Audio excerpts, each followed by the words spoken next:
Hello बच्चों, चलिए प्रश्न को देखते हैं। लिमिट एक्स से जीरो की तरफ जा रहा है। एफ एक्स का मान प्राप्त कीजिए जहां एफ एक्स बराबर है मापांक एक्स बटा एक्स जब एक्स का मान जीरो ना हो, जीरो जब एक्स का मान जीरो हो।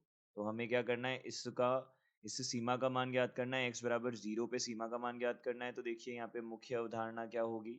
तो सबसे पहली मुख्य अवधारणा यहाँ पे बनेगी। देखिए जब भी हमें सीमा ज्ञात करनी हो, लिमिट एक्स ए की तरफ जाएगा, तब हमें क्या करना होता है, दाईं सीमा बाईं सीमा ये ज्ञात करना होता है। तो देखिए यह यदि यह विद्यमान होगी, देखिए इस प्रकार से लिखते हैं, यदि विद्यमान, ये बराबर विद्यमान होगी यदि बाईं सीमा जो है, बाईं सीमा वह बराबर हो जाए या किसके, दाईं सीमा के बराबर हो जाए। तो बाईं सीमा जब दाईं सीमा के बराबर होगी तभी ऐसा संभव होगा। तो देखिए इसी के साथ हम एक यहाँ पे और उपयोग करेंगे। देखिए एक मुख्य अवधारणा का और उपयोग करेंगे हम यहाँ पे।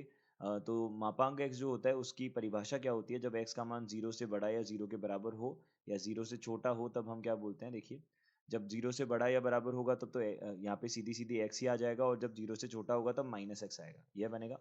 यह परिभाषा का भी हम यहाँ पे उपयोग करेंगे। तो हमारे पास फलन है एफ एक्स क्या है, देखिए यहाँ पे मापांक x बटा एक्स है जब x का मान जीरो के बराबर ना हो, जब x का मान जीरो के बराबर हो तो यह जीरो होगा।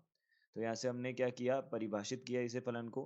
तो इसमें जब x का मान जीरो नहीं हो सकता तो क्या हो सकता है, x का मान या तो बड़ा हो सकता है जीरो से या छोटा हो सकता है, और जीरो पे तो अलग से परिभाषा है ही। तो यहाँ तो जीरो है ही है। और यहाँ से परिभाषा कितनी हो जाएगी, x बटा एक्स हो जाएगी, क्योंकि जब हम यहाँ पे धनात्मक राशि लेंगे तो x मापांक x दे देगा, तो x बटा एक्स कितना हो जाएगा, एक हो जाएगा। अब यहाँ से इसी प्रकार से यहाँ पे माइनस एक्स बटा एक्स हो जाएगी, तो यहाँ पे माइनस एक हो जाएगा और ये जीरो हो जाएगा। तो यहाँ से हमने बोला एफ एक्स जो है वह कितना बनेगा, यह नई परिभाषा हमारे पास एक, जब एक्स का मान जीरो से बड़ा होगा तब, एक्स का मान जीरो से छोटा होगा तब माइनस एक, और एक्स का मान जब जीरो होगा तो जीरो बनेगा। यह हमारे पास बन जाएगा। अब देखिए अगर ये हमारे पास बन गया तो हम इस सीमा का मान ज्ञात कर सकते हैं। सीमा हमारे पास हमें क्या करनी है, लिमिटो एक्स जीरो एफ एक्स हमको ज्ञात करना है। तो देखिए यहाँ से हमने बोला सबसे पहले बाईं सीमा ज्ञात की, जीरो पे बाईं सीमा ज्ञात की, फिर दाईं सीमा ज्ञात करेंगे। अगर दोनों बराबर होंगे तभी हम बोल सकते हैं कि यह सीमा विद्यमान है। तो जीरो पे बाईं सीमा मतलब बाईं ओर से, बाईं ओर पे जो है यानी कि जीरो से कम तरफ जो है वह परिभाषा है माइनस एक। तो यहाँ से हमने क्या किया, इसको हल किया, तो यहाँ पे लिमिट हो एक्स जीरो माइनस, और यहाँ पे परिभाषा हो जाएगी माइनस एक। सीधा सीधा हम यहाँ पे बोल सकते हैं इसका मान हो जाएगा माइनस एक। अब इसी प्रकार से दाईं सीमा जो है वह क्या हो जाएगी, दाईं सीमा हमारे पास बन जाएगी लिमिट हो एक्स जीरो प्लस, यहाँ से एफ एक्स, क्योंकि दाईं तरफ से है यानी कि जीरो से बड़ी तरफ से है, तो जीरो प्लस यहाँ से कितना हो जाएगा, प्लस एक हो जाएगा ये।